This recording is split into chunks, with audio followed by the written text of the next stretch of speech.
Welcome back. Dr. Ilana Gelman here, naturopathic doctor. Okay, we're on to the fifth most toxic food that we have in our environment that I really want to warn you guys about, and that is farm-raised salmon.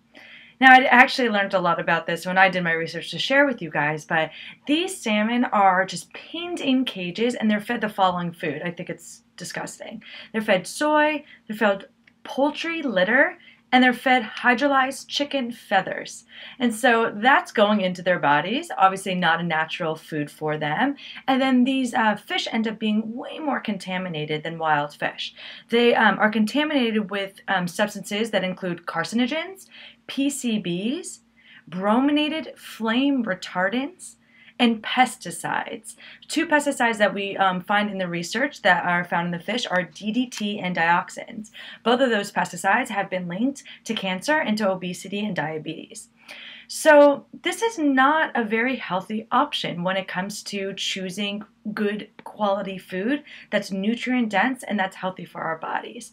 So the solution always when it comes to fish is to get wild fish, especially salmon. You're looking for wild Alaskan salmon. It's the only pure quality salmon that we have on the market. And I see oftentimes a lot of my patients, they want to choose a healthier option when they go to restaurants. So they see salmon on the menu and they go for that option. It's actually way more toxic for you than to choose a different option on the menu. Unless it says wild Alaskan salmon, it's going to be farm raised. Atlantic salmon is farm raised. Steer clear of that. Researcher says that the only healthy amount that you should be eating of farm-raised salmon is one serving every 5 months. And that's the only way they can say that you're not at risk for cancer.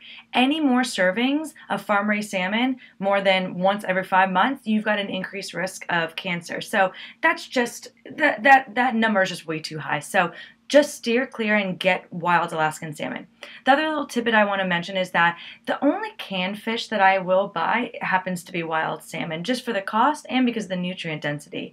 I like to buy some salmon with the skin and bones on it. You'd be surprised how you can't even taste it, and I mash it into making it like a tuna fish salad. Instead, I use wild salmon, and then I'm getting my calcium in addition to the omega-3s that are found in the wild salmon. So that's a little tidbit to share.